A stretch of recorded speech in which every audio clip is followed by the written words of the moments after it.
मुझे उस समय की एक बात याद है जब मैं यूक्रेन में पढ़ाता था और एक दिन मेट्रो से मुझे अपनी मंजिल तक पहुंचना था, जिसमें कुछ ही समय शेष था। मैं जल्दी से स्टेशन पहुंचा, सीढ़ियों से भागता हुआ नीचे उतरा और जैसे ही ट्रेन के दरवाजे बंद हो रहे थे, ट्रेन में कूद गया। इस यात्रा में मुझे पूरे शहर को पार करना था, इसलिए मैं आराम से बैठ गया और कुछ मिनटों तक विश्राम किया। फिर कुछ समय बाद मुझे कुछ एहसास हुआ कि मैं उस ट्रेन में बैठ गया था जो गलत दिशा की ओर जा रही थी। अब स्वाभाविक रूप से अगला मेट्रो स्टेशन मीलों दूर था और उस तक पहुंचने में बहुत ज्यादा समय लग गया। जब तक मैं मुड़कर वापस आया और फिर से यात्रा शुरू की, यह स्पष्ट हो चुका था कि मुझे बहुत देर होने वाली थी। मुझे याद है कि मैं अपने मन में यह सोच रहा था, ठीक है, यह स्थिति वैसी नहीं है जैसे मैंने आशा की थी, परंतु कम से कम अब तो मैं सही दिशा में जा रहा हूं। मुझे लगता है कि हमारे जीवन के अधिकांश क्षेत्रों में ऐसा ही होता है। हमारी परिस्थितियां हर समय सही नहीं होती हैं और अधिकांश वे सही के करीब भी नहीं होती हैं। हम जहां कहीं भी जाते हैं, कई समस्याओं और चुनौतियों का सामना करते हैं। फिर भी हम सब जानते हैं कि कम से कम गलत दिशा में जाने की अपेक्षा सही दिशा में जाना ही बेहतर है। हमने इस अध्याय का शीर्षक सही दिशा रखा है और इसमें हम उत्पत्ति अध्याय 6 पद 9 से अध्याय 11 पद 9 की खोज करने जा रहे हैं, जहां हम उस दिशा का पता लगाएंगे जिसकी स्थापना परमेश्वर ने नूह के दिनों के जल प्रलय के बाद अपने लोगों के अनुसरण के लिए की थी। जैसा कि हम देखेंगे, अति प्राचीन इतिहास के इन अध्यायों में मूसा ने इस्राएल के लोगों को अनुसरण करने के लिए एक स्पष्ट दिशा दी थी।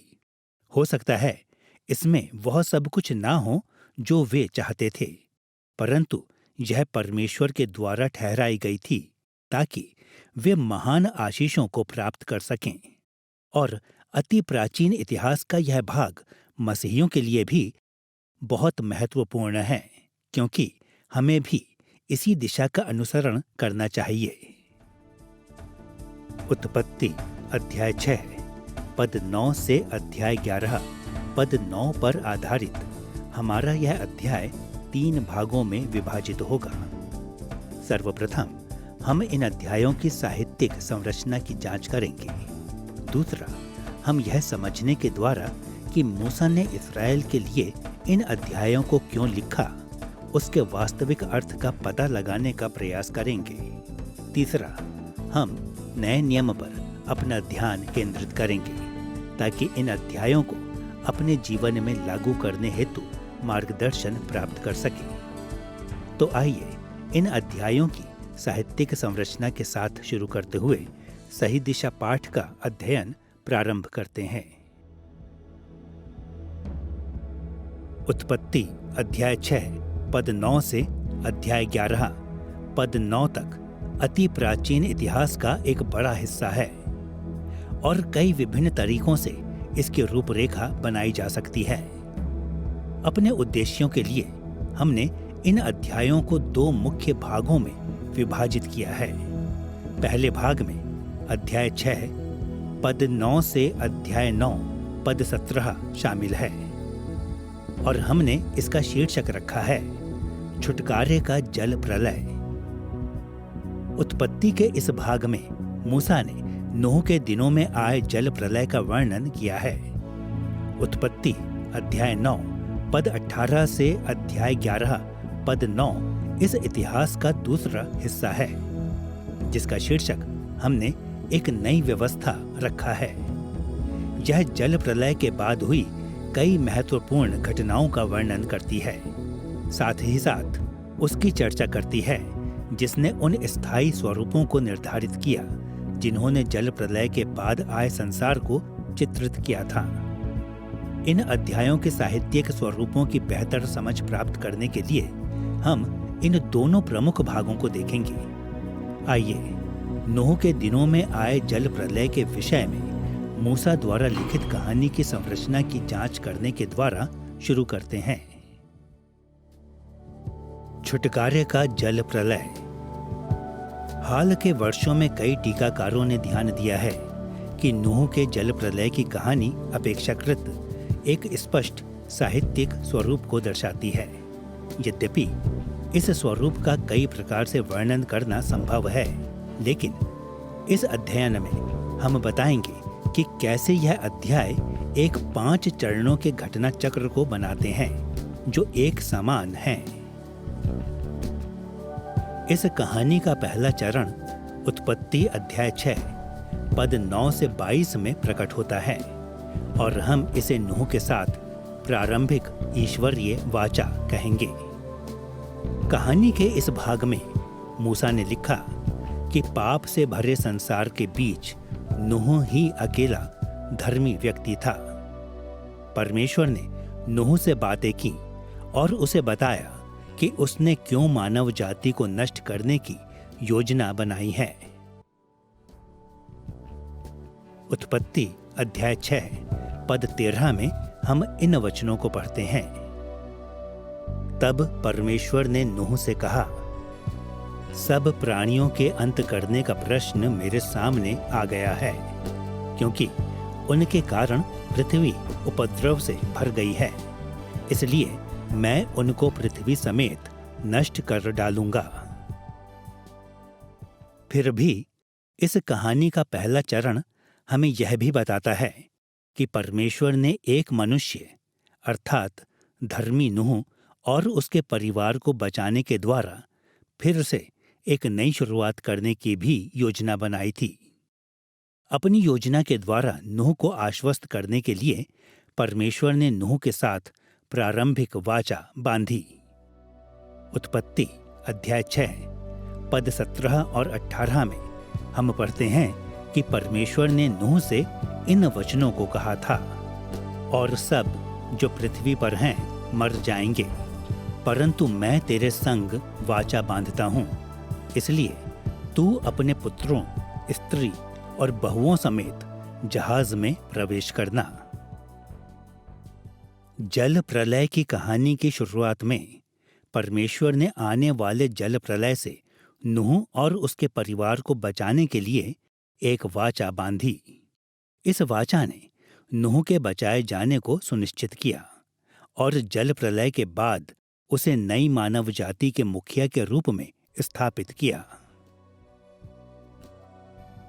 अब जबकि हम देख चुके हैं कि किस तरह नूह के साथ प्रारंभिक वाचा पर ध्यान केंद्रित करने के साथ जल प्रलय की कहानी की शुरुआत होती है, हमें अब कहानी के अंतिम भाग अध्याय 8 पद 20 से अध्याय 9 पद 17 की ओर बढ़ना चाहिए, जो पहली कहानी को संतुलित करती है।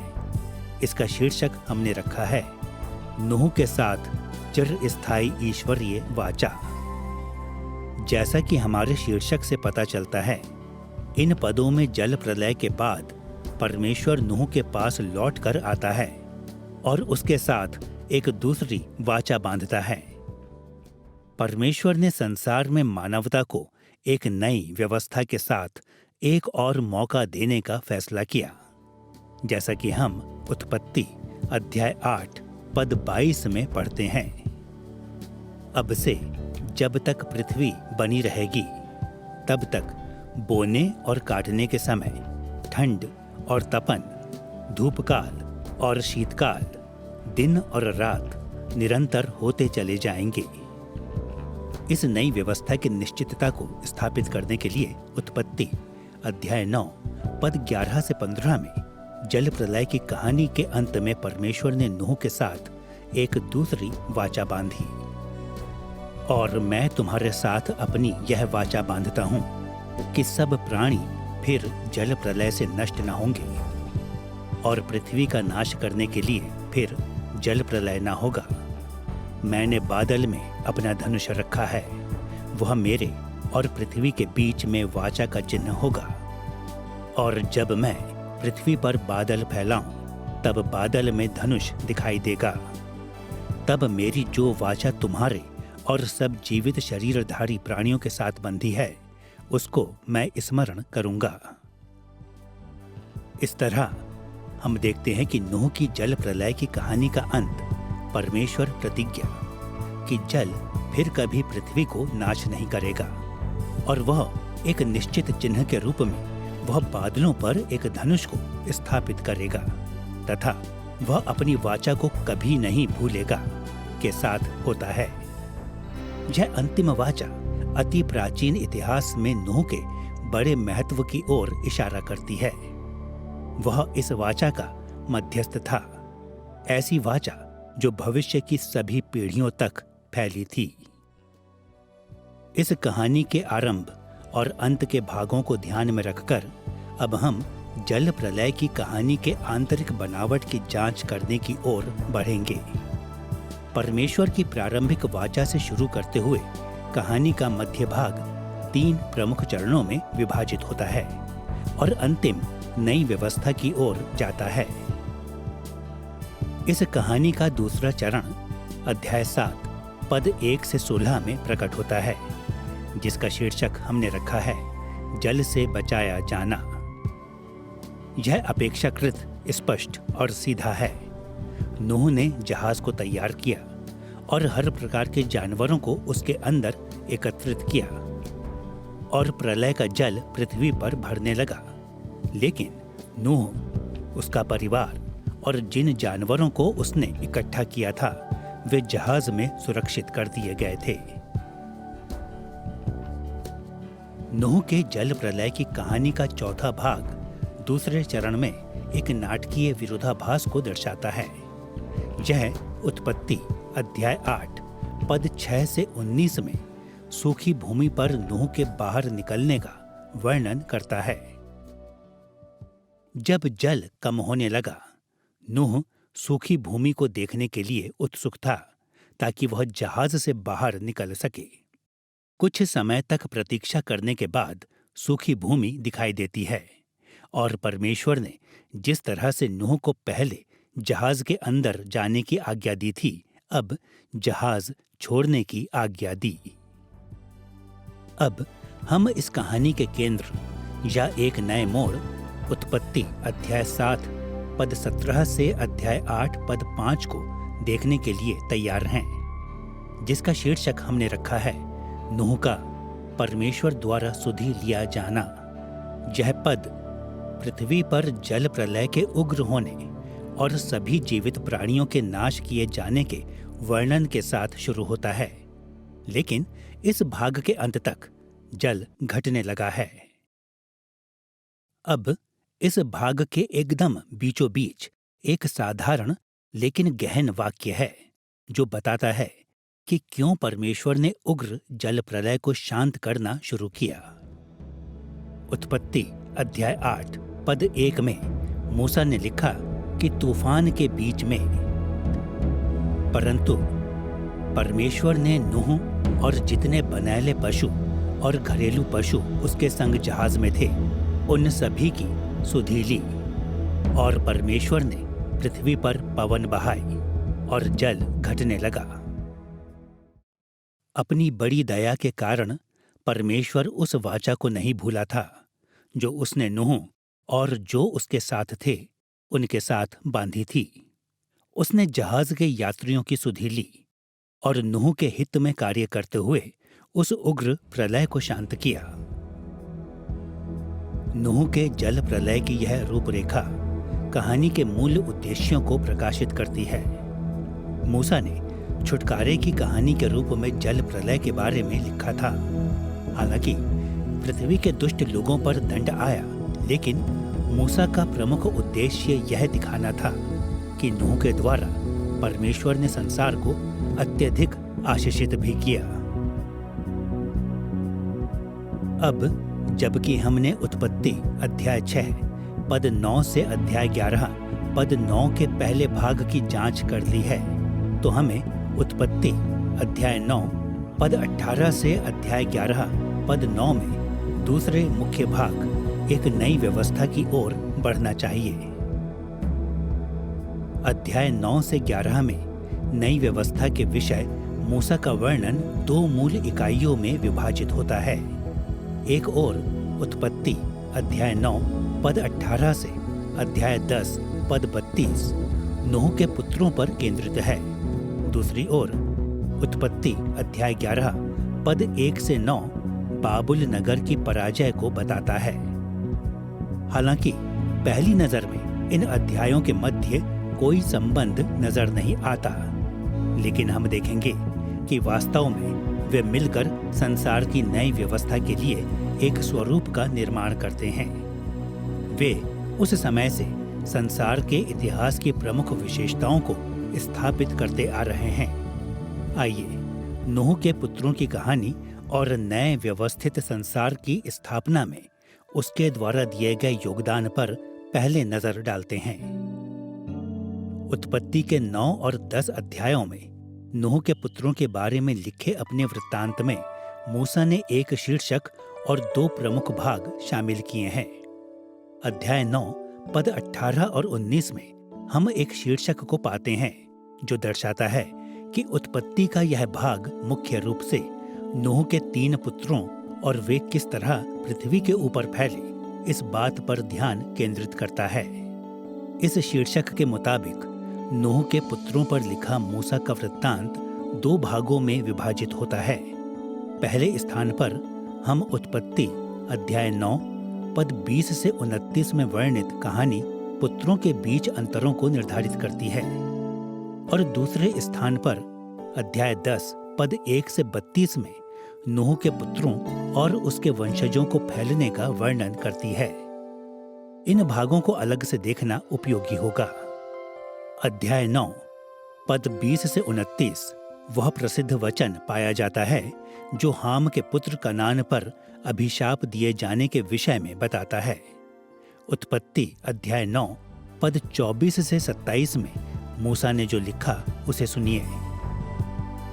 जब नूह का नशा उतर गया तब उसने जान लिया कि उसके छोटे पुत्र ने उसके साथ क्या किया है, इसलिए उसने कहा, कनान शापित हो। फिर उसने कहा, शेम का परमेश्वर यहोवा धन्य है, परमेश्वर येपेत के वंश को फैलाए। साधारण शब्दों में कहें तो यह कहानी उन घटनाओं के बारे में है जो नूह के वंशजों में एक महत्वपूर्ण अंतर को उजागर करती है। नूह ने हाम के पुत्र कनान को श्राप दिया। कनान अपने भाइयों के दासों का दास होगा।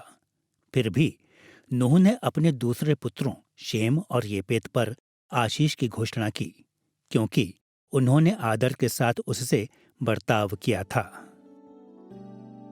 मूसा ने जल प्रलय के बाद नई व्यवस्था का विवरण करते हुए इस कहानी को शामिल किया, क्योंकि संपूर्ण मानव जाति नूह के 3 पुत्रों से पैदा हुई है।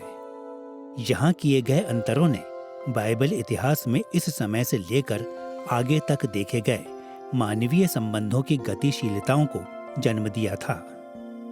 नूह के पुत्रों के बीच अंतर किए जाने के दृष्टिकोण को अध्याय 10 द्वारा प्रमाणित किया गया है। नूह के पुत्रों का फैलाव। उत्पत्ति अध्याय 10 में नूह के दिनों के बहुत बाद में आई पीढ़ियों को देखकर मूसा ने उन स्थानों की सूची का एक नमूना दिया जहां हाम, शेम और येपेत के वंशज पृथ्वी में भर गए थे। उत्पत्ति 10 के अनुसार येपेत वंशी कनान के उत्तर, उत्तर पूर्व और उत्तर पश्चिम के क्षेत्रों में बस गए थे। कुछ को छोड़कर हाम वंशी उत्तरी अफ्रीका की ओर चले गए, और हाम का विशेष पुत्र जिसका नाम कनान था वह कनान देश में बस गया, वही देश जिसे इस्राएल को देने की प्रतिज्ञा की गई थी। शेम वंशी या सेमेटिक लोग बहुत कुछ अरब प्रायद्वीप के क्षेत्रों पर बस गए थे। उत्पत्ति 10 अध्याय अत्यधिक चयनात्मक है और प्रवास के सामान्य स्वरूपों को प्रदान करने के लिए रूपांकित किया गया था। लेकिन मूसा के लिए ये सामान्य स्वरूप कुछ दीर्घकालिक स्वरूपों को चित्रित करने के लिए पर्याप्त थे, जो जल प्रलय के बाद नई व्यवस्था में मानवीय पारस्परिक क्रिया को दिखाते थे। अब जबकि हमने उत्पत्ति अध्याय 9 और 10 में नूह के पुत्रों पर मूसा के लिखित वृत्तांत की साहित्यिक संरचना को देख लिया है, हम जल प्रलय के बाद आई नई व्यवस्था के दूसरे भाग को देखने के लिए तैयार हैं। अध्याय 11 पद 1 से 9 में बाबुल नगर की पराजय। बाबुल का गुम्मट या मीनार की कहानी 5 एक जैसे नाटकीय चरणों में विभाजित होती है। पद 1 और पद 2 का पहला चरण वहां से शुरू होता है जहां हम सारे मनुष्यों को एक साथ एक समूह में रहते हुए पाते हैं। इसके विपरीत इस कहानी का अंत पद 8 और 9 में होता है, जहां हम पढ़ते हैं कि परमेश्वर ने मानवीय भाषा में गड़बड़ी डाली और मनुष्यों को पृथ्वी भर में फैला दिया था। कैसे समस्त मानव जाति जो एक भाषा के साथ आगे बढ़ती जा रही थी, अब अचानक कई भाषाओं के होने से बिखर गई। इसका मध्य भाग हमें बताता है कि आखिर हुआ क्या। पद 3 और 4 का दूसरा चरण लोगों की एक योजना को बताता है। उन्होंने एक शहर का निर्माण करने का इरादा किया, जिसकी मीनार या गुम्मट इतनी ऊंची हो जो स्वर्ग से बातें करे, ताकि वे सदा के लिए प्रसिद्ध और पूरी तरह से अजेय हो सकें। फिर भी कहानी का चौथा चरण जो पद 6 और 7 में पाया जाता है, परमेश्वर की अन्य योजना को बताता है, जो मनुष्यों की इस योजना को संतुलित करता है। परमेश्वर ने लोगों की भाषा में गड़बड़ी डाला और उन पर हमला करने के लिए अपनी स्वर्गीय सेना को बुलाया, और इस प्रकार उसने नगर और उसकी मीनार के निर्माण को रोका। इस कहानी का निर्णायक पल पद 5 में दिखाई देता है, जहां परमेश्वर ने नगर और उसकी मीनार की परख की। जैसे ही परमेश्वर ने नगर व उसके घमंडी निवासियों की योजना को देखा, उसने बाबुल नगर को समाप्त करने का दृढ़ संकल्प किया। तो हम देखते हैं कि मूसा के अनुसार जल प्रलय के बाद जीवन उस स्वर्गलोक से कोसों दूर था जिसकी हमसे अपेक्षा की गई थी। इसके विपरीत नूह के पुत्रों की कहानी दिखाती है कि नई व्यवस्था में मनुष्य जाति के विभिन्न समूहों के बीच जटिल संपर्क शामिल है। इसमें परमेश्वर के खिलाफ अधिक विद्रोह नजर आता है। साथ में यह भी देख सकते हैं कि परमेश्वर द्वारा उन लोगों को आखिरकार हराया जाता है जो उसकी अवज्ञा करते हैं। भले ही नई व्यवस्था की ये संरचनाएं हमारे आधुनिक कानों को अजीब लगे, लेकिन हम देखेंगे कि वे इस्राएलियों के अनुभवों से स्पष्ट रीति से बातें करते हैं, जिनके लिए मूसा ने इन अध्यायों को लिखा था। अब जबकि हमने उत्पत्ति अध्याय 6 पद 9 से अध्याय 11 पद 9 की साहित्यिक संरचना को देख लिया है, हम अब दूसरा प्रश्न पूछ सकते हैं। मूसा ने जल प्रलय और उसके परिणाम स्वरूप नई व्यवस्था की कहानी को क्यों लिखा था? वह इस्राएलियों को जब वे उसके पीछे प्रतिज्ञा किए हुए देश की ओर जा रहे थे तो क्या शिक्षा दे रहा था?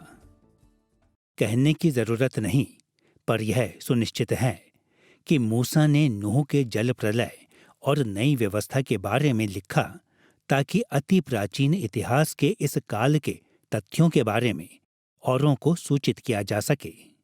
फिर भी उसका लेख बहुत ही चयनात्मक और विशेष विषयों के प्रति यह सोचने के लिए उन्मुख है कि उसके दिमाग में यही सब कुछ था।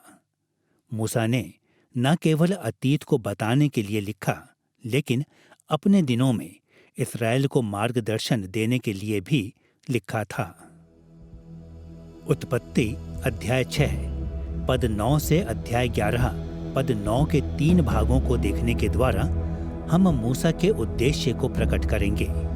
सबसे पहले हम जल प्रलय की कहानी के वास्तविक अर्थ का पता लगाएंगे और उसके बाद हम नूह के पुत्रों के विषय मूसा के लिखित वर्णन को देखेंगे और अंत में हम अति प्राचीन इतिहास के अंतिम भाग के वास्तविक निहितार्थों पर ध्यान देंगे, यानी बाबुल की पराजय।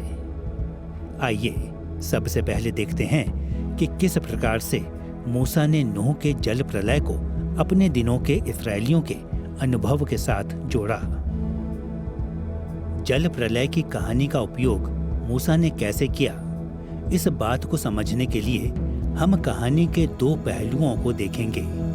सबसे पहले उन संबंधों को जो उसने जल प्रलय और निर्गमन के बीच स्थापित किए थे, और दूसरा इस्राएल के लिए इन संबंधों के निहितार्थ क्या है।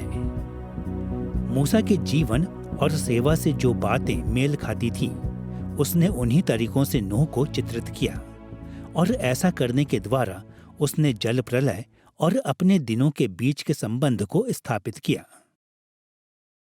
अब इस बात में कोई दो राय नहीं है कि नूह और मूसा के जीवन में कई विभिन्नताएं थीं। इन विभिन्नताओं को नजरअंदाज नहीं किया जाना चाहिए, लेकिन यह भी स्पष्ट है कि मूसा ने उद्देश्यपूर्ण रीति से नूह को चित्रित किया ताकि उसके इस्राएली पाठक नूह को मूसा के पूर्ववर्ती या उससे पहले आने वाले के रूप में देख सकें। नूह और मूसा के बीच कम से कम 8 महत्वपूर्ण संबंध हैं। पहले स्थान पर हिंसा के रूपांकन के द्वारा उसने अपने और नूह के बीच संबंध होने को दर्शाया। उत्पत्ति अध्याय 6 पद 13 में आपको याद होगा कि नूह के दिनों में जल प्रलय इसलिए आया क्योंकि पृथ्वी हिंसा से भर गई थी, जैसा कि निर्गमन अध्याय 1 और 2 स्पष्ट करता है। मूसा की बुलाहट से पहले मिस्री लोगों ने इस्राएल के लोगों पर बहुत हिंसा की थी।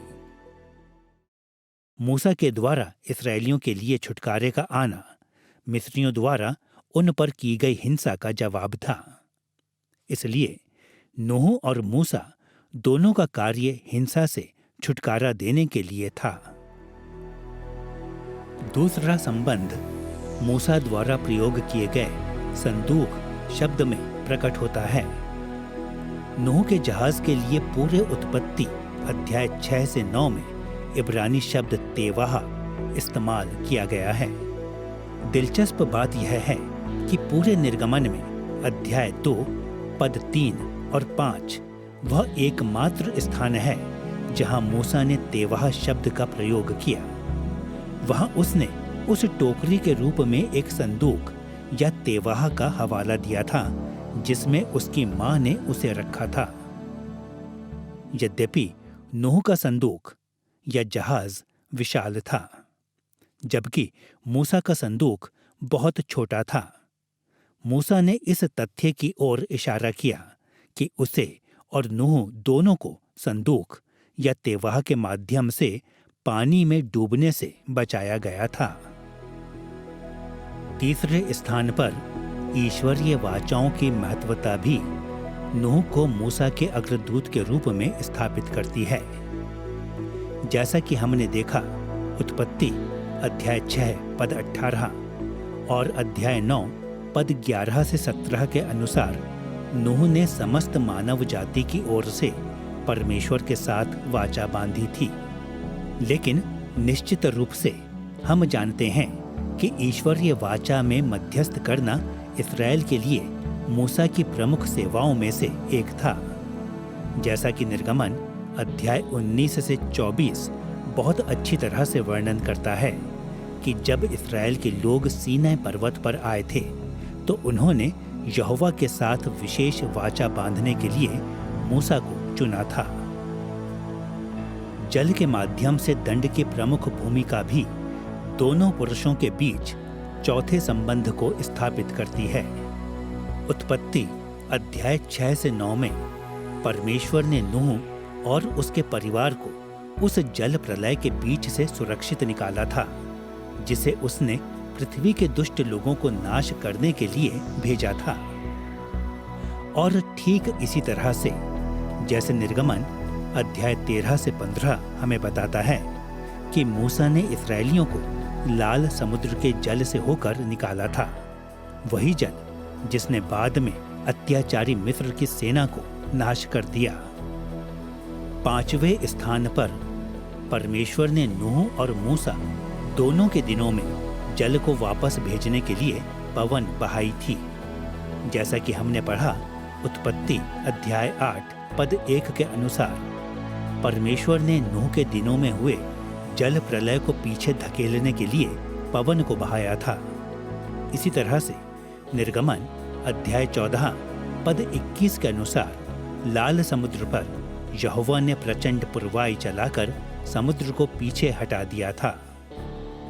6वां संबंध जानवरों पर दिए गए महत्व में दिखाई देता है। जैसा कि उत्पत्ति अध्याय 6 पद 19 हमें बताता है, जहाज के भीतर जानवरों को लाने की आज्ञा परमेश्वर ने नूह को दी थी। कम से कम 4 मौकों पर निर्गमन की पुस्तक उन कई जानवरों का उल्लेख करती है जिन्होंने इस्राएलियों के साथ मिस्र देश छोड़ा था।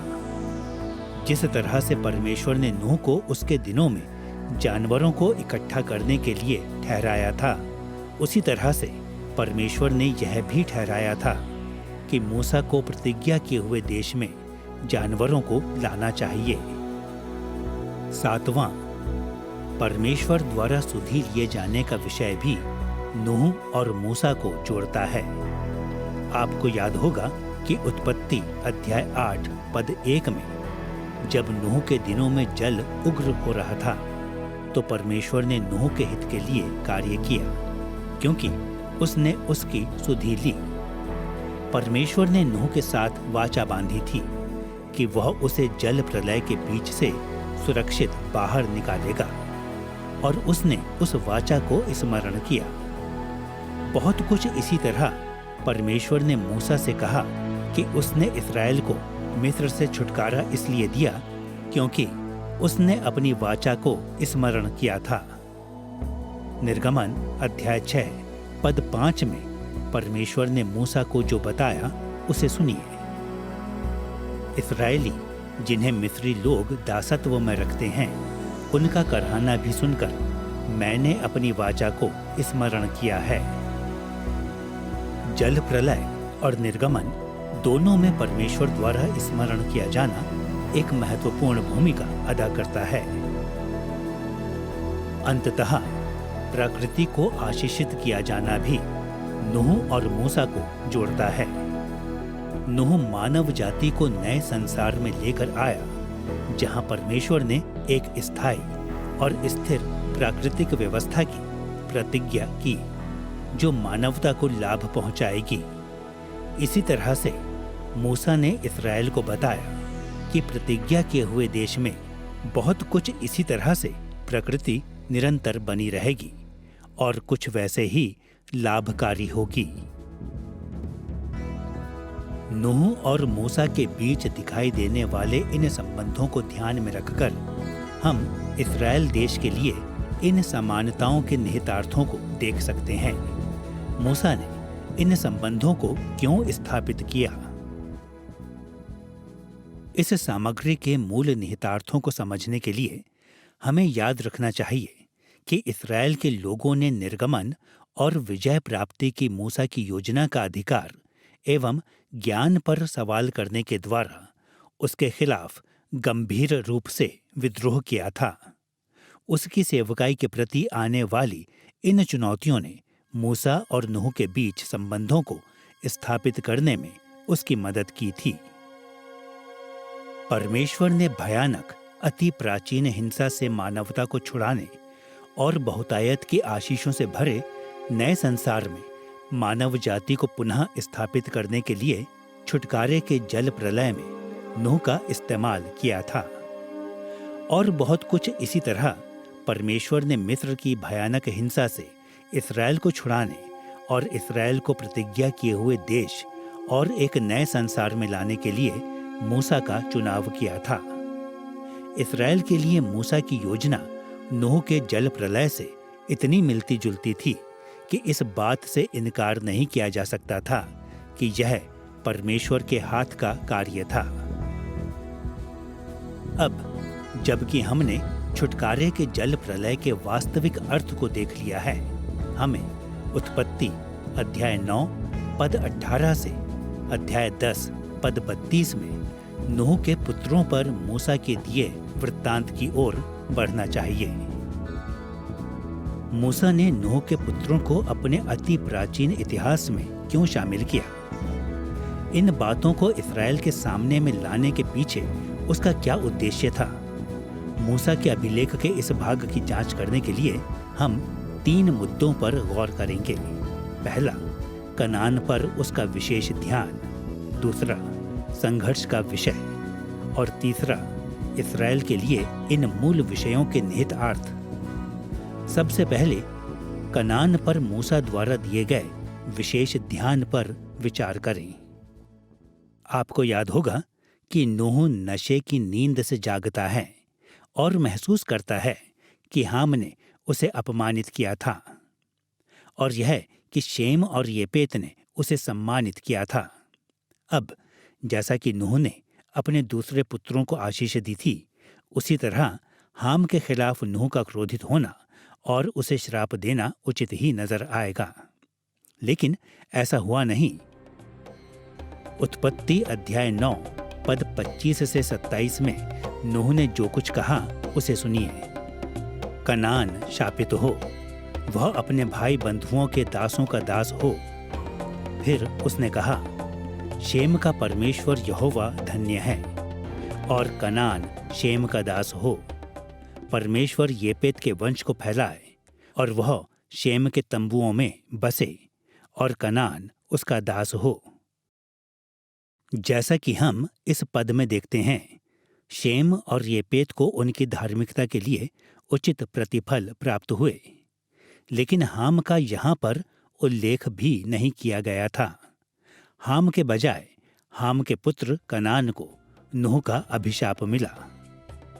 जब हम सावधानी पूर्वक इस कहानी को देखते हैं तो हम पाते हैं कि हाम अपने भाइयों की तुलना में एक अलग भूमिका निभाता है। संक्षेप में, इस तथ्य के अलावा कि हाम कनान का पिता था, उसकी महत्वता बहुत कम है। जिस तरीके से मूसा ने इस कहानी में हाम के बारे में लिखा, उस पर गौर करें। अध्याय 9 पद 18 में हम पढ़ते हैं, नूह के पुत्र जो जहाज में से निकले वे शेम, हाम और येपेत थे, और हाम कनान का पिता हुआ। यही पहचान अध्याय 9 पद 22 में भी प्रकट होती है। तब कनान के पिता हाम ने अपने पिता को नंगा देखा। कई मायनों में हाम इस कहानी की पृष्ठभूमि में खो जाता है और उसका पुत्र कनान शेम और येपेत के साथ अपना स्थान बना लेता है। कनान पर मूसा के विशेष जोर दिए जाने को ध्यान में रखकर हम दूसरे मुद्दे की ओर बढ़ सकते हैं, जो नूह के पुत्रों के विषय में उसके लेख में प्रकट होता है। जल प्रलय के बाद सृष्टि की नई व्यवस्था में संघर्ष।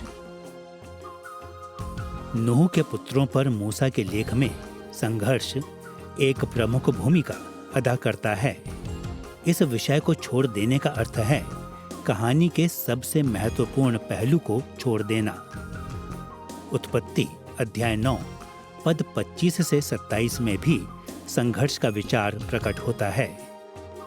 कनान शापित हो, वह अपने भाई बंधुओं के दासों का दास हो। फिर उसने कहा, शेम का परमेश्वर यहोवा धन्य है, और कनान शेम का दास हो। कनान शापित हो, परमेश्वर येपेत के वंश को फैलाए, और वह शेम के तंबुओं में बसे, और कनान उसका दास हो। ध्यान दें कि इस पद में किस तरह से कनान पर आए अभिशाप को 3 बार दोहराने के द्वारा वहां उपस्थित संघर्ष पर मूसा ने जोर दिया था। पद 25 में उसने यह श्राप दिया कि कनान दासों का दास होगा, या यूं कहें कि सबसे निचले स्तर का दास। पद 26 में नूह ने भविष्यवाणी की कि कनान शेम का दास होगा, और पद 27 में नूह ने यह भी कहा कि कनान येपेत का भी दास बनेगा। इस पुनरावृत्ति के द्वारा मूसा ने इस तथ्य पर जोर दिया कि कनान निश्चित रूप से अपने भाइयों के अधीन हो जाएगा। इसके अलावा यह ध्यान रखना महत्वपूर्ण है कि ये पद शेम को कनान पर मुख्य विजेता के रूप में चित्रित करते हैं। पद 27 में इन शब्दों का कि येपेत शेम के तंबुओं में बसे और कनान उसका दास हो, बेहतर अनुवाद हो सकता है येपेत शेम के तंबुओं में रहे ताकि कनान उसका दास हो सके। नूह के विचार से ऐसा लगता है कि कनान येपेत के अधीन पूरी तरह तब हो जाएगा जब येपेत शेम के साथ अपनी शक्तियां मिलाता है। वास्तव में मूसा विश्वास करता था कि कनान को अधीन करने में शेम को नेतृत्व करना था। इस तरह हम इस पद में देखते हैं कि जल प्रलय के बाद मूसा ने नई व्यवस्था में पाई जाने वाली एक महत्वपूर्ण विशेषता को स्थापित किया, जिसकी शायद ही उम्मीद की जा सकती थी। वह समझ गया था कि मानवता का भविष्य उस नाटकीय संघर्ष में बंधेगा जिसमें शेम के वंशज कनान के वंशजों को अपनी अधीनता में कर लेंगे। कनान और संघर्ष के विषय पर मूसा के जोर दिए जाने के प्रकाश में हम अब इस स्थिति में हैं कि प्राचीन इस्राएल में नूह के पुत्रों के मूल निहितार्थों को देख सकें। मूसा ने अपने इतिहास में जल प्रलय के बाद आई नई व्यवस्था के अंतर्गत इन घटनाओं को क्यों शामिल किया? खैर, नई व्यवस्था का इस प्रकार से वर्णन करने में मूसा का एक बहुत ही विशेष मकसद था। शेम और कनान के बीच का संघर्ष उसके इस्राएली श्रोताओं की जरूरतों से सीधे बात करता था। इसने उनके जीवनों के एक महत्वपूर्ण आयाम की तरफ ध्यान आकर्षित किया। मूसा के उद्देश्य को समझने की कुंजी उत्पत्ति अध्याय 10 पद 18 और 19 में पाई जाती है। कनान के कुछ वंशजों को सूचीबद्ध करने के बाद मूसा ने लिखा, फिर कनानियों के कुल भी फैल गए और कनानियों की सीमा सीदोन से लेकर गरार के मार्ग से होकर अज्जा तक और फिर सदोम और अमोरा और अदमा और सबोयीम के मार्ग से होकर लाशा तक हुआ। ये विशेष भौगोलिक संदर्भ मूसा के इस्राएली पाठकों के लिए बहुत जाने पहचाने थे।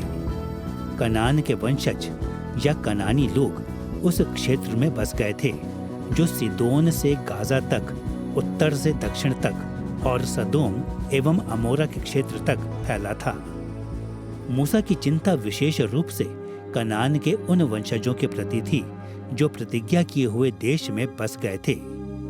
परमेश्वर द्वारा बुलाए गए एक शेम वंशी देश होने के नाते इस्राएल के लोगों को कनानी लोगों के इस देश में जाना था और उस पर अपना दावा पेश करना था।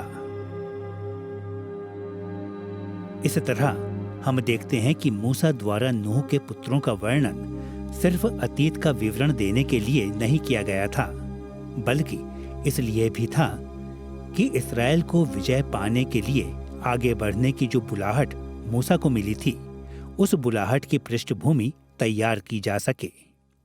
ठीक उसी तरह जैसे परमेश्वर ने अति प्राचीन इतिहास में नियुक्त किया था।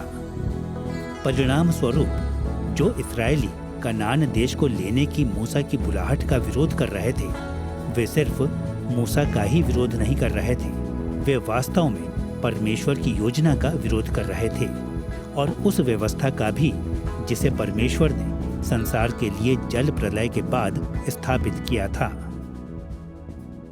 अब जबकि हमने देख लिया है कि मूल इस्राएली पाठकों पर जल प्रलय और नूह के पुत्रों की कहानी किस तरह लागू होती है, तो हमें अपने तीसरे केंद्र बिंदु की ओर बढ़ना चाहिए, यानी उत्पत्ति अध्याय 11 पद 1 से 9 में बाबुल की पराजय के बारे में लिखते समय मूसा का मूल मकसद यह समझने के लिए कि मूसा किस तरह से बाबुल की कहानी को इस्राएलियों के जीवन में लागू करवाना चाहता था, हमें इस पद के 3 पहलुओं को देखना होगा।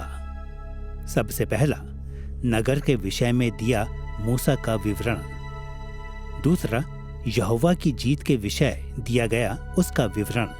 और तीसरा, इस्राएलियों के लिए इसका क्या निहितार्थ है, विशेषकर तब जब वे प्रतिज्ञा किए हुए देश की ओर बढ़ते हैं। आइए पहले नगर के विवरण को देखते हैं। हमें ध्यान देना चाहिए कि नगर का नाम बाबुल उस नगर के मेल खाता है जो बाद में बेबीलोन के नाम से जाना जाने लगा। मूसा के समय तक बेबीलोन नगर प्राचीन मध्य पूर्व में बहुत प्रसिद्ध था। यह कई सालों से सभ्यता का केंद्र रहा था और इसकी प्रतिष्ठा पौराणिक अनुपातों में बढ़ गई थी। इसलिए जब मूसा ने ऐसे स्थान के बारे में लिखा जिसे जल प्रलय के बाद बाबुल कहा गया, तो उसके इस्राएली पाठकों ने तुरंत इस स्थान को प्राचीन इतिहास के आरंभिक एवं महान शहरी केंद्र के रूप में पहचाना होगा। उत्पत्ति अध्याय 11 पद 1 से 9 का दूसरा महत्वपूर्ण पहलू वह शैली है जिसमें मूसा ने इस महान अति प्राचीन नगर पर यहोवा की जीत का वर्णन किया था।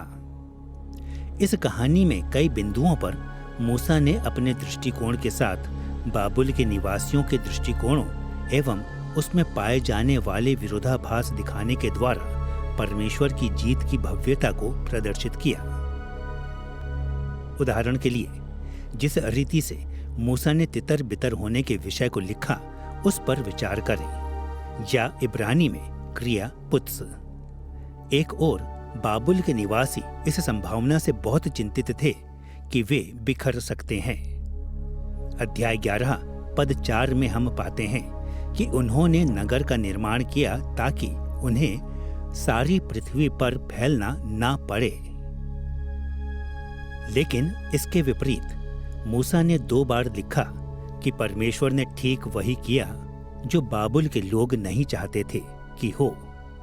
अध्याय 11 पद 8 में हम पढ़ते हैं, इस प्रकार यहोवा ने उनको सारी पृथ्वी के ऊपर फैला दिया।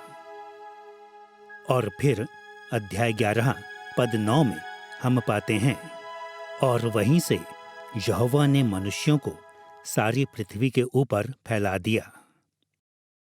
अक्सर पुराने नियम में फैलना या बिखरना शब्द का अर्थ युद्ध में बुरी तरह पराजित होने जैसा बहुत ही नकारात्मक है। हारे हुए सैनिक बिखर जाते हैं क्योंकि उनके शत्रु उनका पीछा करते हैं, और जब वे भाग रहे होते हैं तो उन्हें मार डाला जाता है। और इस कहानी में भी यही अर्थ है। मूसा ने इस कहानी को यहोवा की एक आश्चर्यजनक जीत की कहानी के रूप में प्रस्तुत किया।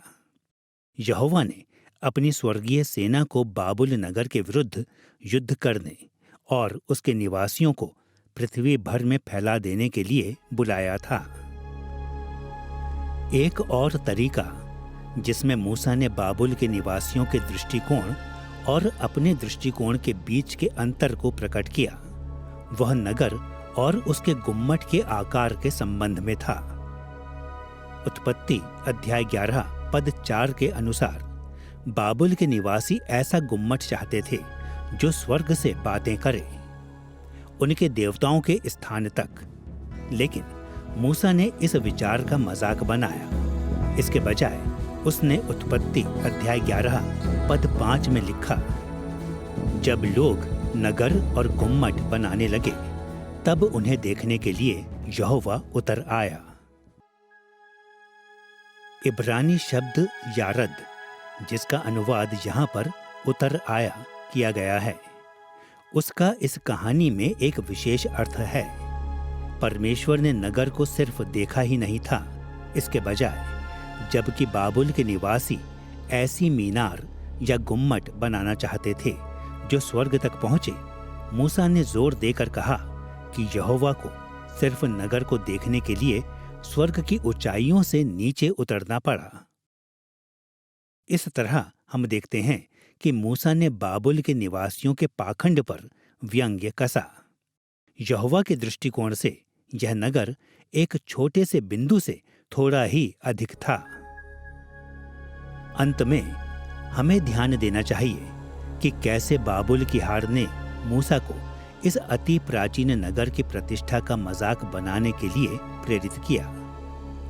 नगर के निवासी इसे बाबुल कहते थे।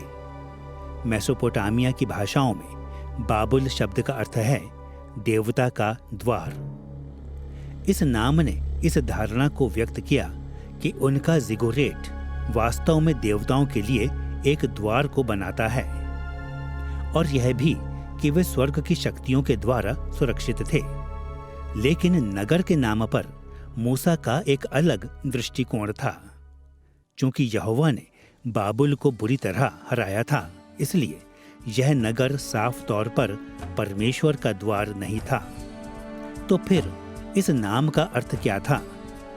मूसा का व्यंग्यात्मक स्पष्ट जवाब उत्पत्ति अध्याय 11 पद 9 में प्रकट होता है।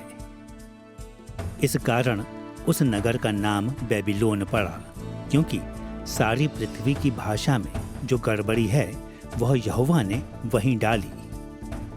इस पद में मूसा के कटाक्ष को समझने के लिए हमें यह समझने की जरूरत है कि उसने दो इब्रानी शब्दों की आवाज के साथ किस तरह खेल रचा। पहले उसने कहा, इसीलिए उसे बाबेल कहा गया था। बाबुल के लिए इब्रानी शब्द सिर्फ बाबेल है, जो कि मेसोपोटामिया के लोगों द्वारा कहे जाने वाले उस स्थान के नाम का इब्रानी संस्करण है। लेकिन फिर भी मूसा ने समझाया कि नगर का यह नाम इसलिए था क्योंकि परमेश्वर ने वहां पर मानव भाषा को भ्रमित किया था। जिस इब्रानी शब्द का अनुवाद भ्रमित होना किया गया है वह बालल है, जिसकी आवाज काफी हद तक इब्रानी में बाबेल के समान है, जिसमें मूसा ने कटाक्ष किया था। उसने इस प्राचीन नगर का यह कहते हुए मजाक उड़ाया कि इसको बाबेल कहने का वास्तविक कारण यह था कि वहां पर बालल या भ्रम पैदा हुआ था। इसलिए मूसा के दृष्टिकोण से इस स्थान का बाबेल नाम उचित था। इसलिए नहीं क्योंकि यह परमेश्वर का द्वार था, बल्कि इसलिए क्योंकि यह भ्रम का स्थान था, पूरे संसार के लिए भ्रम।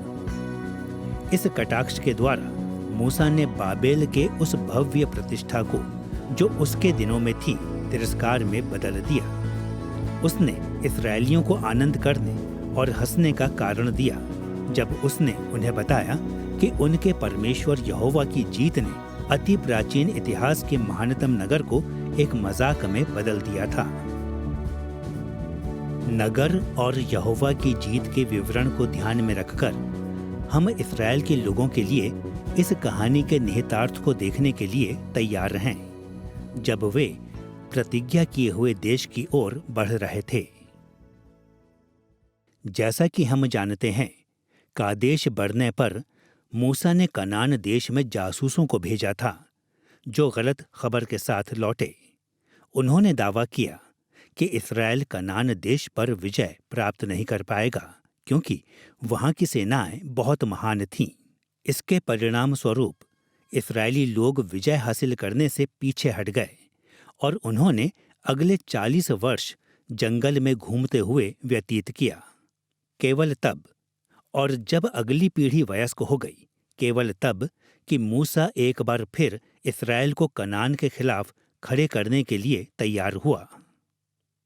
कनान के बारे में मिली गलत खबरों का एक पहलू अति प्राचीन बाबुल की पराजय के महत्व को समझने में हमारी मदद करता है। कनान के नगरों के बारे में जो जासूसों ने कहा था, जैसा कि व्यवस्था विवरण अध्याय 1 पद 28 में बताया गया है, उसे सुनिए। वहां के लोग हमसे बड़े और लंबे हैं, और वहां के नगर बड़े बड़े हैं, और उनकी शहरपनाह आकाश से बातें करती हैं। दुर्भाग्यवश इस पद के लिए ज्यादातर आधुनिक अनुवाद कनानी नगरों के इस विवरण और बाबुल के मीनार के बीच संबंध को बनाने में असफल रहे हैं। जब जासूसों ने शहर पनाह आकाश से बातें करती हैं बोला, तो आकाश के लिए इब्रानी शब्द है शमाईम, जिसका अक्सर अनुवाद स्वर्ग होता है। वास्तव में यह ठीक वही शब्द है जिसका इस्तेमाल बाबुल की मीनार के लिए हुआ था। जब उसका विवरण उत्पत्ति अध्याय 11 पद 4 में एक गुम्मट जिसकी चोटी आकाश से बातें करे के रूप में होता है। दोनों ही मामलों में विचार यह था कि ऐसे शहर जो अजेय थे क्योंकि वे स्वर्ग की ऊंचाइयों तक पहुंचते थे। तो यह वह तरीका है जिसमें मूसा ने बाबुल के अति प्राचीन नगर और कनान के नगरों के बीच संबंध स्थापित किया। इस्राएलियों ने सोचा कि कनान के नगरों की शहरपनाह स्वर्ग से बातें करती थी, बहुत कुछ उन लोगों के समान जिन्होंने बाबुल की मीनार को बनाकर सोचा कि उनके जिगुरेट स्वर्ग तक पहुंचते थे। बाबुल के नगर और कनान के नगरों के बीच यह संबंध मूसा के उद्देश्य को प्रकाश में लाता है। साधारण शब्दों में कहें तो भले ही कनानी नगर इस्राएल के लोगों के सामने आकाश जितने ऊंचे लगते हों, लेकिन फिर भी यहोवा की सामर्थ्य के सामने उनका कोई मेल नहीं था। अति प्राचीन समयों में यहोवा उस महान नगर के विरुद्ध खड़ा हुआ जो मनुष्य की दृष्टि में अति महान था तथा जिसकी मीनार के लिए यहाँ तक कहा जाता था कि वे स्वर्ग से बातें करते थे। फिर भी यह अति प्राचीन नगर, जो कि कनान के किसी भी नगर से बड़ा था, उसको आसानी से यहोवा ने नष्ट कर दिया था। जिस तरह परमेश्वर ने अति प्राचीन जल प्रलय के माध्यम से मानव जाति को छुड़ाकर नई व्यवस्था में प्रवेश कराया, वैसे ही उसने इस्राएल को मिस्र से छुड़ाया था। और जैसे परमेश्वर ने शेम और कनान के बीच संघर्ष को ठहराया था, वैसे ही मूसा कनानियों के देश की ओर इस्राएल की अगुवाई कर रहा था। और जिस तरह परमेश्वर ने बाबुल के महान नगर को हराया, उसी तरह वह जल्द ही इस्राएल को कनान के नगरों के खिलाफ जीत देगा। अति प्राचीन इतिहास के इन अध्यायों से इस्राएल के लोगों को समझ में आ गया होगा कि प्रतिज्ञा किए हुए देश की ओर मूसा के पीछे चलना सही दिशा में आगे बढ़ना था। अब तक हमने उत्पत्ति अध्याय 6 पद 9 से अध्याय 11 पद 9 के मूसा वाले अभिलेख की साहित्यिक संरचना और वास्तविक अर्थ को देखा है। अब हम तीसरा प्रश्न पूछने के लिए तैयार हैं। आज हमारे जीवनों में इस सामग्री को लागू करने के कुछ तरीके कौन से हैं? वर्तमान प्रासंगिकता। अपने सामान्य तरीके से मसीह के राज्य के 3 चरणों वाले नए नियम के विवरण का पालन करने के द्वारा हम वर्तमान प्रासंगिकता के प्रश्न को देखेंगे। हम पहले देखेंगे कि छुटकारे का जल प्रलय और उसके परिणाम स्वरूप नई व्यवस्था किस प्रकार मसीह के पहले आगमन में राज्य के आरंभ में लागू होती है। फिर कलीसिया के पूरे इतिहास में राज्य की निरंतरता के लिए इन बातों की प्रासंगिकता की ओर हम बढ़ेंगे। और अंत में हम पता लगाएंगे कि किस तरह नया नियम अति प्राचीन इतिहास के इस भाग को राज्य की परिपूर्णता पर लागू करता है, अर्थात जब मसीह महिमा में वापस लौटता है। जब हम मूसा के अति प्राचीन इतिहास के अंतिम अध्यायों पर इस प्रकार से आते हैं, तो हम पाएंगे कि नया नियम इस्राएल के लिए मूसा के वास्तविक उद्देश्य को मसीह के राज्य के 3 चरणों में, अतीत में, वर्तमान में और भविष्य में उसके कार्य को फैलाता है। आइए पहले उन तरीकों को देखें जिनमें नया नियम इन विषयों को मसीह के पहले आगमन के प्रकाश में देखता है। राज्य के आरंभ में मसीह ने उस प्रकार से अपने लोगों की तरफ से एक महान उद्धार के कार्य को पूरा किया था जो उन विषयों के समान है जिन पर मूसा ने उत्पत्ति अध्याय 6 पद 9 से अध्याय 11 पद 9 में जोर दिया था। हम इन संबंधों को कम से कम 2 तरीकों से देख सकते हैं। उस वाचा में जिसकी मध्यस्थता मसीह ने की और उस विजय में जिसको उसने हासिल किया था। एक ओर मसीह अपने लोगों के लिए वाचा के माध्यम से छुटकारे को लेकर आया था, जिसने उनको परमेश्वर के दंड से बचाया। जैसा कि हमने देखा, नूह ने वाचा के मध्यस्थ के रूप में एक विशेष भूमिका को अदा किया था, और मूसा जब इस्राएल के प्रति अपनी सेवकाई का वर्णन करता है तो उसने इसी तथ्य पर जोर दिया। नया नियम सिखाता है कि मसीह हमारा उद्धार करता है, क्योंकि जब वह इस संसार में आया तो उसने नई वाचा की मध्यस्थता की थी। अक्सर बहुत बार मसीही लोग यह समझने में विफल हो जाते हैं कि मसीह तब इस संसार में आया जब परमेश्वर के लोग ईश्वरीय दंड के अधीन थे, क्योंकि इस्राएल ने पुराने नियम की वाचाओं का घोर उल्लंघन किया था। इसलिए सन 586 ईसा पूर्व में बेबीलोन वासियों ने यरूशलेम को नष्ट कर दिया और इस्राएल विदेशी प्रभुत्व से पूरी रीति से कभी भी दोबारा उभर नहीं पाया। लेकिन यिर्मयाह भविष्यवक्ता ने भविष्यवाणी की थी कि भविष्य में नई वाचा को बांधने के द्वारा परमेश्वर लोगों के एक समूह को छुटकारा देगा। यिर्मयाह अध्याय 31 पद 31 में परमेश्वर ने घोषित किया, फिर यहोवा की यह भी वाणी है, सुन, ऐसे दिन आने वाले हैं जब मैं इस्राएल और यहूदा के घरानों से नई वाचा बांधूंगा। जैसा कि ज्यादातर मसीही लोग जानते हैं, नया नियम सिखाता है कि इस नई वाचा के मध्यस्थ के रूप में यीशु इस दुनिया में आया। यीशु ने स्वयं जब अंतिम भोज के समय अपने चेलों से बात की तो उसने अपनी इस भूमिका को स्वीकार किया था। जैसा कि हम लूका अध्याय 22 पद 20 में पढ़ते हैं, उसने उन्हें बताया, यह कटोरा मेरे उस लहू में जो तुम्हारे लिए बहाया जाता है नई वाचा है।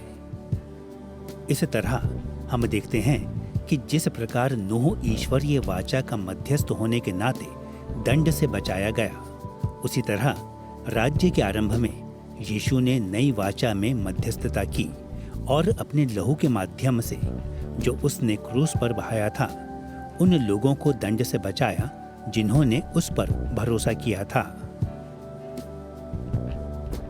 एक नई वाचा को लाने के अलावा यीशु की सांसारिक सेवकाई के दौरान पवित्र युद्ध में जीत के विषय को पूरा किया। मूसा ने जल प्रलय के बाद नई व्यवस्था के भाग के रूप में पवित्र युद्ध के विषय पर ध्यान केंद्रित किया था।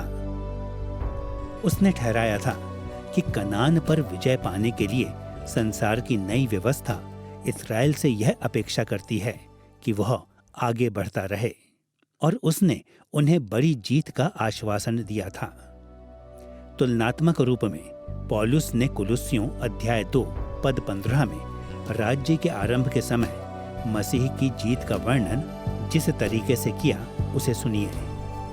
और उसने प्रधानताओं और अधिकारों को ऊपर से उतारकर उनका खुल्लम खुल्ला तमाशा बनाया और क्रूस के द्वारा उन पर जय जयकार की ध्वनि सुनाई। जैसा कि हम यहाँ पर देखते हैं, यीशु के पहले आगमन में उसकी जीत राजनीतिक नहीं थी, बल्कि आत्मिक थी। यीशु की मृत्यु और पुनरुत्थान ने उन दुष्ट शक्तियों और आत्मिक अधिकारों की हार की शुरुआत की थी जो उन दिनों में संसार के ऊपर राज कर रहे थे। उद्धार के उसके कार्य ने एक प्रकार से उनका खुल्लम खुल्ला तमाशा बनाया, जैसे यहोवा ने बाबुल के अति प्राचीन नगर का उपहास किया था, और बाद में जैसे उसने कनान के बड़े नगरों को नष्ट कर दिया था। इस अर्थ में यीशु ने न केवल अपनी नई वाचा के द्वारा बचाने का कार्य किया, बल्कि वह अपनी मृत्यु और पुनरुत्थान के द्वारा अधिकार की आत्मिक शक्तियों के ऊपर भी विजयी हुआ। मसीह के अनुयायी मसीह की सांसारिक सेवकाई को उस अंतिम जीत की शुरुआत के रूप में देखते हैं जिसकी प्रतिज्ञा उत्पत्ति की पुस्तक में बहुत पहले कर दी गई थी।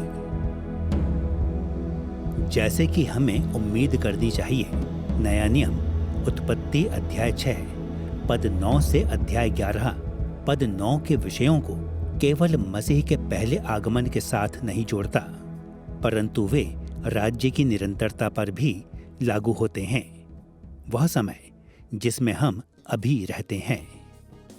नया नियम मसीह के पहले और दूसरे आगमन के बीच वाले समय का कम से कम उन 2 तरीकों से वर्णन करता है जो मूसा के अति प्राचीन इतिहास के अंतिम अध्यायों से संबंधित हैं।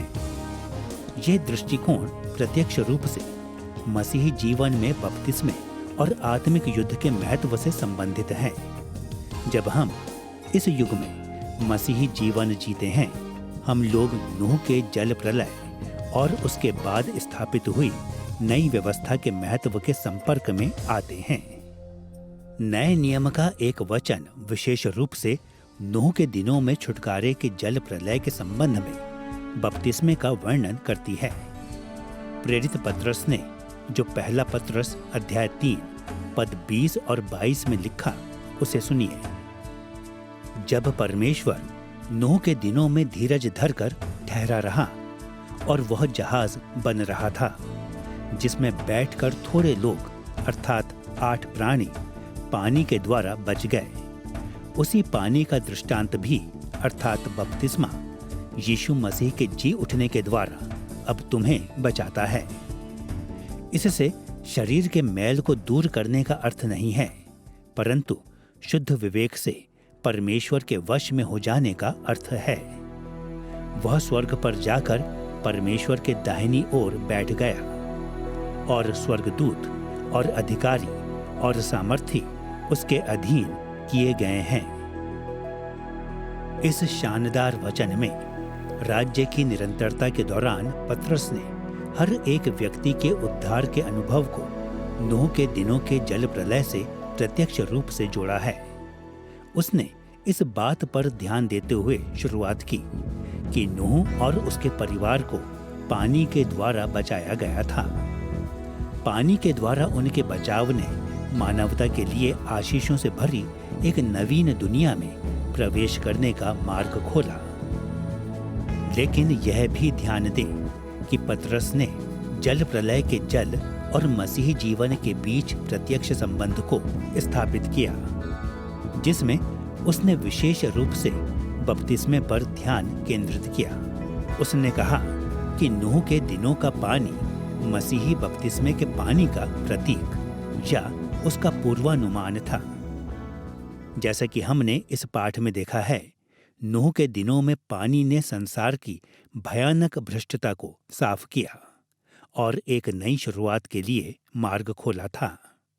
जैसे लाल समुद्र से होकर जाने के द्वारा इस्राएल पर से मिस्र के अत्याचार को दूर किया और इस्राएल देश के लिए नई शुरुआत हुई थी, ठीक इसी के समान बपतिस्मे का पानी विश्वासियों को उनके पापों से साफ करता है और मसीह में उन्हें अनंत जीवन की नई शुरुआत प्रदान करता है।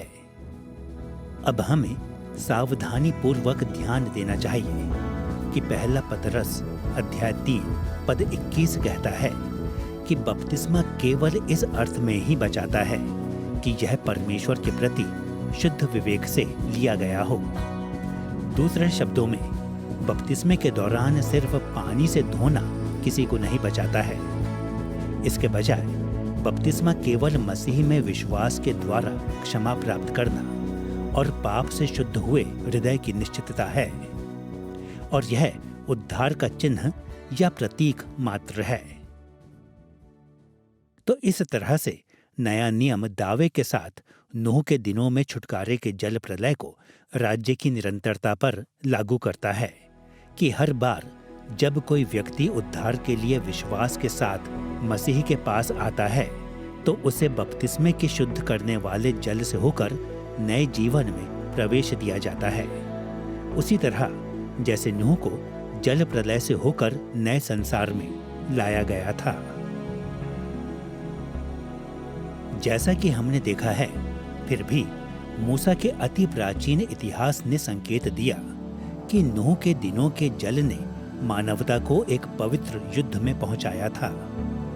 मूसा ने मूल रूप से इस्राएल को इस नई व्यवस्था को स्वीकार करने और कनान की विजय के लिए आगे बढ़ते रहने के लिए उन्हें प्रोत्साहित करने हेतु इस तथ्य पर ध्यान दिया। ठीक इसी तरह जब नया नियम उस आत्मिक युद्ध का वर्णन करता है जिसका सामना प्रत्येक विश्वासी करता है, तो इस शिक्षा को राज्य की निरंतरता पर लागू करता है। पौलुस ने जिस तरीके से इस बात को इफिसियों अध्याय 6 पद 11 और 12 में कहा, उसे सुनिए। परमेश्वर के सारे हथियार बांध लो कि तुम शैतान की युक्तियों के सामने खड़े रह सको, क्योंकि हमारा यह मल्ल युद्ध लहू और मांस से नहीं, परंतु प्रधानों से और अधिकारियों से और इस संसार के अंधकार के हाकिमों से और उस दुष्टता की आत्मिक सेनाओं से है जो आकाश में हैं। नए नियम के कई अन्य वचन स्पष्ट रूप से सिखाते हैं कि मसीही लोग आज बुराई के विरुद्ध युद्ध में शामिल हैं। दुर्भाग्यवश आज कई मसीही लोग अपने आत्मिक जीवनों के इस आयाम को समझने में विफल रहे हैं। बहुत कुछ मूसा के पीछे चलने वाले उन इस्राएलियों के समान हैं जिन्होंने कनान को अपने वश में कर लेने की परमेश्वर की आज्ञा से बचने की कोशिश की थी। लेकिन नए नियम का दृष्टिकोण एकदम स्पष्ट है। हमें इस आत्मिक युद्ध में शामिल होना चाहिए। जैसा कि पौलुस ने इफिसियों अध्याय 6 पद 13 में कहा है, इसलिए परमेश्वर के सारे हथियार बांध लो कि तुम बुरे दिन में सामना कर सको और सब कुछ पूरा करके स्थिर रह सको। यदि हम परमेश्वर के सारे हथियार बांध लेते हैं तो हम आत्मिक युद्ध में विजयी होंगे। इस तरह हमने देखा कि जिस प्रकार नया नियम जल प्रलय के माध्यम से नूह के छुटकारे को और बपतिस्मे के माध्यम से हमारे छुटकारे से जोड़ता है, तो यह भी सिखाता है कि जिस तरह अति प्राचीन संसार को युद्ध में प्रवेश कराया गया, वैसे ही मसीही बपतिस्मा हर दिन हमें हमारे जीवन के आत्मिक युद्ध में लेकर जाता है। नया नियम जिस तरीके से राज्य के आरंभ और निरंतरता में अति प्राचीन इतिहास के अंतिम अध्यायों को लागू करता है, उस प्रकाश में यह जानने में कोई आश्चर्य की बात नहीं होगी कि राज्य की परिपूर्णता को भी नूह के जल प्रलय और नए अति प्राचीन व्यवस्था के युद्ध के संदर्भ में वर्णित किया गया है। नए नियम के लेखकों ने अंतिम प्रलय और अंतिम युद्ध के रूप में मसीह की वापसी का वर्णन करने के द्वारा इन संबंधों को दर्शाया है। दूसरा पतरस अध्याय 3 में हम मसीह की महिमामय वापसी और नूह के अति प्राचीन जल प्रलय के बीच एक स्पष्ट संबंध पाते हैं। जिस तरह से पतरस ने पद 3 से 6 में अपनी बात को शुरू किया, उसे सुनिए। पहले यह जान लो कि अंतिम दिनों में हंसी ठट्ठा करने वाले आएंगे, जो अपनी ही अभिलाषाओं के अनुसार चलेंगे और कहेंगे, उसके आने की प्रतिज्ञा कहाँ गई? क्योंकि जब से बाप दादे सो गए हैं, सब कुछ वैसा ही है जैसा सृष्टि के आरंभ से था। वे तो जानबूझकर यह भूल गए कि परमेश्वर के वचन के द्वारा आकाश प्राचीन काल से विद्यमान है और पृथ्वी भी जल में से बनी और जल में स्थिर है। इसी के कारण उस युग का जगत जल में डूबकर नष्ट हो गया। इस पद में पतरस ने उन हंसी ठट्ठा करने वालों को सचेत किया जो प्रकृति की व्यवस्था की एक रूपता को प्रमाण के तौर पर इस्तेमाल करते हुए कहते थे कि यीशु वापस नहीं आएगा। उनका मानना था कि सृष्टि की रचना के समय से सब कुछ एक समान बना हुआ है। जिस रीति से पृथ्वी को शुरुआत में परमेश्वर ने बनाया था, वह उसी रीति से बनी हुई है और किसी भी चीज ने कभी भी पृथ्वी में कुछ बाधित नहीं किया था। और चूंकि कभी भी कुछ नहीं बदला है, उनका मानना था कि आगे भी कुछ नहीं होगा। ऐसा नहीं है। इस बात को साबित करने के लिए पतरस ने मूसा द्वारा लिखित नूह के समय आए जल प्रलय के वृत्तांत को प्रस्तुत किया तथा उस पर जोर देने की अपील की है। आदि में परमेश्वर ने संसार को जल के माध्यम से रचा था, लेकिन नूह के दिनों में संसार जल प्रलय के द्वारा नष्ट हुआ था। संसार के इतिहास में एक बड़ा प्रलय हुआ था। नूह के दिनों में परमेश्वर ने हस्तक्षेप किया और संसार को नष्ट कर दिया था। लेकिन दूसरा पतरस अध्याय 3 पद 7 में पतरस के निष्कर्ष को सुनिए। पर वर्तमान काल के आकाश और पृथ्वी उसी वचन के द्वारा इसलिए रखे गए हैं कि जलाए जाएं, और ये भक्तिहीन मनुष्यों के न्याय और नष्ट होने के दिन तक ऐसे ही रखे रहेंगे। साधारण शब्दों में कहें तो पतरस ने तर्क दिया कि जिस तरह जल प्रलय के द्वारा अति प्राचीन संसार का अंत हुआ, वैसे ही वर्तमान का आकाश और पृथ्वी का भी मसीह की वापसी पर दंड की आज्ञा के साथ अंत हो जाएगा। यह निश्चित है कि इस बार दंड आग द्वारा आएगा, न कि पानी द्वारा।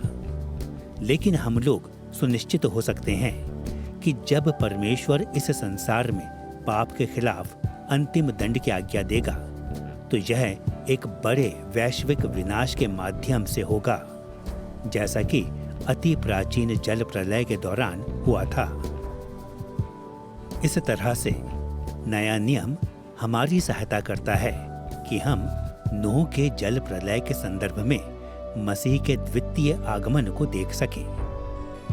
नूह के दिनों में दुष्ट लोगों को दंडित किया गया एवं एक बड़े वैश्विक उथल पुथल के द्वारा पृथ्वी पर से उनका नामो निशान भी हटा दिया गया था। जब मसीह महिमा में वापस आएगा, तब उससे भी बड़े रूप में एक प्रलय होगा, जो इस संसार को, जैसा कि हम इसे आज देखते हैं, बुरी तरह से अस्त व्यस्त कर देगा।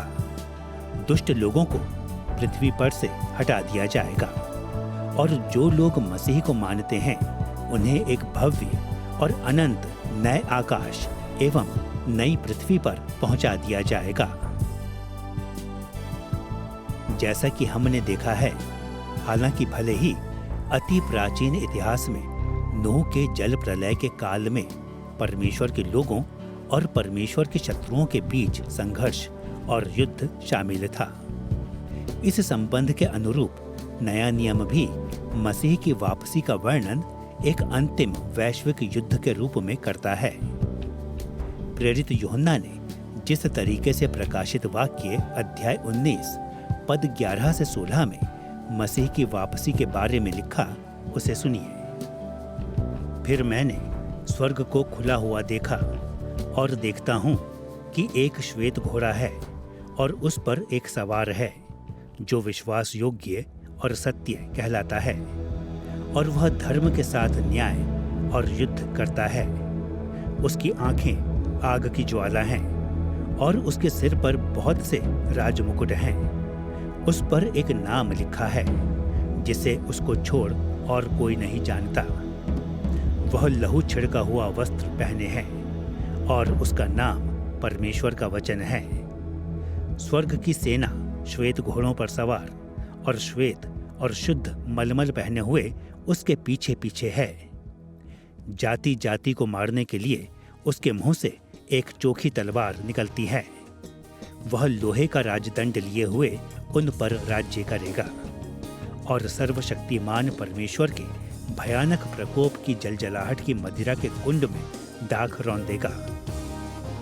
उसके वस्त्र और जांघ पर यह नाम लिखा है, राजाओं का राजा और प्रभुओं का प्रभु। अंत समय के दर्शन की प्रभावशाली भाषा में यूहन्ना ने घोषणा की कि मसीह का द्वितीय आगमन एक विश्वव्यापी युद्ध के समान होगा, जिसमें स्वयं मसीह प्रकट होकर अपने सभी शत्रुओं को नाश करेगा। अनंत विजय की महिमा उन लोगों की होगी जिन्होंने उद्धार के लिए मसीह पर भरोसा किया, लेकिन उन लोगों पर दंड और विनाश आएगा जिन्होंने उसका तिरस्कार किया था। इस तरह हम देखते हैं कि नया नियम मसीह के राज्य को अपनी परिपूर्णता में प्रकट होने को बुराई के ऊपर परमेश्वर की अंतिम निर्णायक जीत के अनुभव के रूप में प्रस्तुत करता है। परमेश्वर अपने सभी शत्रुओं के खिलाफ अपने राज्य को स्थापित करने के लिए दृढ़ संकल्प बनाए हुए है। जब मसीह महिमा में लौटेगा तो यह ईश्वरीय उद्देश्य पूरी रीति से पूरा हो जाएगा। दुष्ट लोगों को नष्ट कर दिया जाएगा और मसीह में परमेश्वर के लोग नए आकाश और नई पृथ्वी में अनंत जीत और शांति का आनंद लेंगे। इस पाठ में हमने उत्पत्ति अध्याय 6 पद 9 से अध्याय 11 पद 9 का अध्ययन किया। पवित्र शास्त्र के इस भाग में मूसा ने इस्राएल के लोगों का मार्गदर्शन उस सही दिशा की तरफ किया जिस पर अगुवाई करते हुए वह उनको प्रतिज्ञा के देश में ले जा रहा था। हमने इन अध्यायों की साहित्यिक संरचना को देखा और यह भी देखा कि कैसे मूसा ने इसकी रूपरेखा तैयार की ताकि लोगों को प्रोत्साहित करे कि वे कनान पर जीत हासिल करने के लिए साहस के साथ आगे बढ़ते रहें। साथ ही साथ हमने यह भी समझने का प्रयास किया कि नया नियम इन विषयों को मसीह के राज्य के 3 चरणों पर कैसे लागू करता है। इस पापमय संसार में जब हम मसीह के लिए जीने में संघर्षों और चुनौतियों का सामना करते हैं तो हमें उस संदेश को अपने मन में रखना चाहिए जिसे मूसा ने बहुत पहले इस्राएल के लोगों को दिया था। मसीह में परमेश्वर ने हमें पाप के अत्याचार से उसी रीति से बचाया है जैसे उसने अति प्राचीन संसार को नूह के द्वारा बचाया था। लेकिन जब हम उस दिन के इंतजार में इस पृथ्वी पर दिन काट रहे हैं जब हमें मसीह में पूर्ण विजय प्राप्त होगी तो यह भी जान लें कि उसने हमें भी ऐसे मार्ग पर रखा है जिसमें कुछ समय का संघर्ष और लड़ाई है। उस समय के आने तक हम यह ना भूलें कि जिस संसार में हम रहते हैं वह अभी तक सिद्ध नहीं है, लेकिन हम इस बात के लिए आश्वस्त हो सकते हैं कि इस संसार के आत्मिक युद्ध में मसीह के पीछे चलते रहना ही एक सही दिशा में आगे बढ़ना है।